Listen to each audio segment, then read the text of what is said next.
If there's one sure thing about when I go on vacation and visit Andrew from Andrew's Wizardly Reads, it's that I'm going to be coming home with way too many books.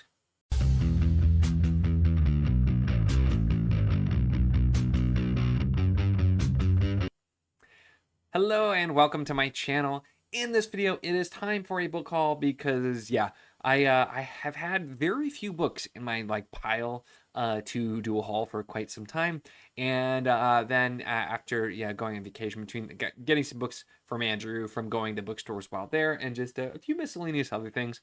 I've got lots of books now, and so it's definitely time, and that's kind of always where I determine when it's time to do a book haul is when I don't have any more room and it was kind of overflowing. So we're going to talk through the mix of different stuff that I have here. So starting with some mass market paperbacks, which for so long, I started getting rid of mass market paperbacks, and then I feel like I've started to appreciate them a little bit more, and especially as I've been trying to collect some older series where that's just an easier way to find them if it's harder to find hardcovers and stuff like that too. I've had a good time. So first of all, I felt like I really got super lucky because I found this, The Warrior's Apprentice, which is one of the earlier Rokosigan books. I think this might be the next in chronological order that I actually have next, although I don't know if it's what I'm going to read next. But so finding this nice, cool art, because some of the new art for these is weird, I was pretty happy with that. And then I also found the first couple books. I still need to get stickers off these of the Witch or the Band of the Banished, I guess, of the series. But the Witch Fire and Witch Storm. So this is James Clemens, which is the same author, James Rollins, who wrote some other stuff and has that newer something stars. I'm forgetting the name of it, but that newer book. And I'd mentioned that, and then somebody had mentioned that he used to write fantasy before too, and that these were pretty good. And so I just happened to come across them again in mass market paperback, and so I'm like, oh, sure, why not? I'm gonna grab them. And then next up, a couple that I got from Andrew, which are sort of interspersed. But we have Demon's Tear, which is the Jan Takai Saga, Book 1 by R.E. Sanders. Don't really know a whole lot about this one, but this looked interesting. So we have the Jantakai, the lands of the twin swords, are divided. War threatens every border. Crime infests countries like a disease, and the gods themselves have faded away. Beneath this turbulent arena, an ancient malicious power begins to wake. The whole world is like dry tinder, waiting for a spark. So, sounded interesting. So, I figured I'd grab that. And then I'm so curious because I don't know if I like this or not, but Hills of Heather and Bone by K.E. Andrews. This is an author that's been on my list to try, and I remember just hearing a lot of people really loving this, but everything about this just screams I'm not going to like it. So hopefully I'm wrong. But we have On the Fringes of Aragol. Morana longs to exchange a life of hiding for a peaceful one with her husband Percy. While Percy's blood gift lets him grow plants and heal broken bodies, Morana's a bone weaver, despised and feared because she can hear bones and raise the dead. Morana doesn't want to be seen as a villain from the old stories and instead spends her time gardening, writing the stories of the dead, and fending off a spiteful chicken. So, no idea. I don't know. This Steven just reading that. It sounds. I don't know. It doesn't really sound up my alley, but I'm going to give it a shot because I've heard a lot of buzz. I know a lot of people were talking about how good this one was, so we're going to give it a shot.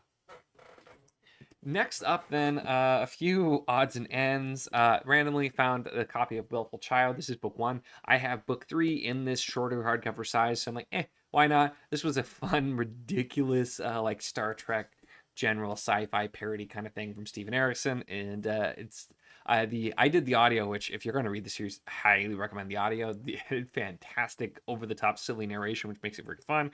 But I think definitely worth picking up. And then I got a couple of really older school hardcover books here, including Shanjir, which is The Fated Son, I think book 2. And this is funny because I ended up grabbing book 1 and 3, I think, and I thought I had 1 and 2. And I was missing, I think, this one. I think this is book 2. I could probably look to confirm. Does it say? Does it say? It doesn't. But I'm pretty sure this is somebody. I'm sure will correct me if I'm wrong. It's the quickest way to get the answer by saying something wrong. And then also got Vorkosigan's Game by Los McMaster Bujold, another Vorkosigan book. I very much plan to read this. This is a collection of, I think, a couple in here as well, because it has a short, The Mountains of Mourning, and then it has The Vor Game and Borders of Infinity in here. So I'm just gonna end up having a bunch of odds and ends. I might have to try to eventually get like a nice set of these if I end up really liking it. But so far I'm just kind of taking what I can get, and tracking down physical copies like that is super helpful for me to be able to read them quicker. So we're going with it. And then another just kind of random one I happened to see at Half Price Books, The Phoenix Guards by Stephen Brust. This had specifically been recommended to me, I think, by Doug. Which, if you see this, let me know if that was you. But I think by Doug. And this is it's in the same world as Vlad Tautos, but it's more written like historical romance, like Three Musketeers. And I did try a sample based on the recommendation, and the writing style seemed like it was going to be right up my alley. And so I might end up liking this even more than Vlad Tautos, which was super different, but a series I still need to continue as well. So I do have to say, though, what is this? What is this cover art? Because I am normally a big fan of older cover art, especially even something that's cheesy. I don't like this. I don't know what it is. I do not like this at all. But there it is. I have it anyway. So it is what it is. The next up, we have the entirety of the Cast and the Outcasts by Davis Ashura, which is a warrior's path, a warrior's knowledge, and a warrior's penance. And this is, I guess, a prequel series to his series that's The Testament of Steel is the first book in. And I've had that one on my list to read for a long time. I don't know a ton about this, except I know the author is like a huge Wheel of Time fan, and I randomly saw something he posted one time about Wheel of Time, and it got me curious in his books, and so I've had meant to get to it forever. So this is apparently a prequel. So I'm figuring like, I can probably get to this. I was looking up, and the reviews were pretty mixed for that. So we'll have to see how it ends up being. But author, I wanted to try and give it a shot. And then also something that has been on my list for so long that I just have never ended up getting a copy of. The Price of Power by Michael Michel, if I'm saying that right here, which this is Prince Baradane could not hold back the darkness, not even in himself. He laid an innocent city in its grave and then died a hero. In his absence, war whispers across the land. So sounds interesting. But this one, like I said, I think Andrew recommended me forever ago. I just have still yet to actually read it. So I have a copy now, and will actually be able to get to it and read it.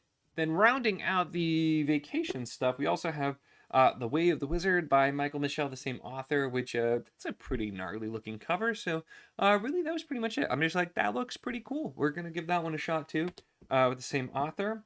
Then we have The Bloody Chorus by John Marco. I think I have a couple of his other books from like that are mass market paperbacks from a different series. But this one, I know Andrew's talked about this author as well. So this is Two Empires, one in decline, the other ascendant and hungry for conquest. Upon his father's mysterious assassination, young Haru reluctantly becomes ruler, Tain, of his once fearsome island nation. Threatened by a world they once dominated, Haru's people, the Kryori, struggle with the peace the old Tain champion. I wonder if it's Tain now. Nostalgic for the violent glories of their past. And goes on there. But sounds interesting. And again, I sampled this one, and the writing style seemed pretty solid, so we're going to give that one a shot. We have this nice tall paperback of A Man Betrayed, which is book 2 in the Book of Words, Book of Names. I think it's Book of Words, but it's a sequel to The Baker's Boy. Baker's Boy I will be reading for Backlist Book Club sometime in 2026. And I have a smaller mass market and not nearly this nice condition of this, but I figured I'd grab this just because whenever I can get bigger copies, I like to. So I picked that up at Half Price Books, thought it was a good one. Then finally, we have The Cabinet of Curiosities by Douglas Preston and Lincoln Child. And this, I think, is part of like the Relic and Reliquary books or something. Apparently, you can read this as a standalone, but Andrew had an extra copy of this one, and it's a series and authors that I know he's been telling you about for years. It's something I've just never checked out because it sounds like it's not quite my thing, but I figure I will maybe give it a shot just because I know he's been getting back into the series of late as well, and so talking more about it. So I have to see, and if I end up liking it, it'll be another thing that I have way too many books to read, but we'll go from there.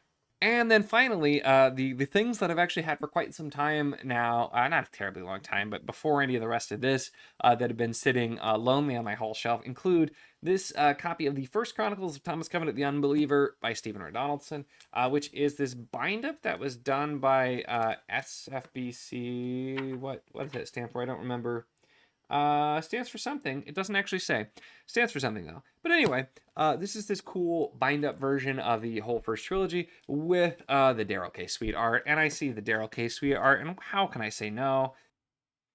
I flipped to. I still don't see what that actually stands for. But anyway, this was published in like 2002, and I spent way too much on this. I got this at Half Price Books, and they wanted like a lot for it, but I looked it up, and it's something that's not really easy to track down. I do have these nice, super old school hardcovers of the series already, but again, I love this art, so I'm like, that's really cool, and it's a bind up. It'll take kind of less space, and so I don't know yet if I'm going to swap that on the shelf or not. Which I could use more space for Donaldson on that particular shelf, so I might. But I don't know. I couldn't pass it up. I had to grab it. And then also in the realm of Donaldson, and the most surprising used book purchase I've ever made from Amazon, where I hate buying used books from them, but I got Read the Just and Other Tales. And this was listed at actually a really good price and listed as being in great condition. But whenever I do that, because you don't get pictures when you buy used on Amazon, and so people are like, oh, it's a library copy. I messaged so they confirmed it was not. This is in fantastic condition, and I really wanted to get a hardcover of this because I was reading this one before doing an ebook copy, and I ended up stopping it because I got burned out on short stories late in September, and so I wanted to take my time because I loved the first couple stories, and so I'm like, yeah, I'm gonna get a physical copy. So I have this nice copy as well, which again will need some space on the shelf. So I was pretty happy with that find as well. Sometimes you get lucky with finding a really good copy of stuff, sometimes you don't. So I was pretty pleased with that. But there you have it. Those are all of the books that I've acquired. Most of them were from vacation, a few odds and ends otherwise. But as always, now I got to find more room for these. So I probably need to unhaul some more books too. But is what it is. Really happy with especially some of the finds, physical copies of older series, especially ones that I plan to get to, as well as just some other stuff that I've been curious to try, certain authors and books as well. So overall, it's a really successful haul. Let me know your thoughts on any of these, though, in the comments, of course. That is it for this one, though, so make sure to give the video a like if you enjoyed it. Check the links in the description, as always, for the Patreon if you want to support what I do, as well as the Wizard of the Enclave Discord if you want to chat books, whether any of these books, other books, really anything at all. It's a lot of fun, and we'd love to have you. And, of course, if you enjoy my content, make sure to subscribe.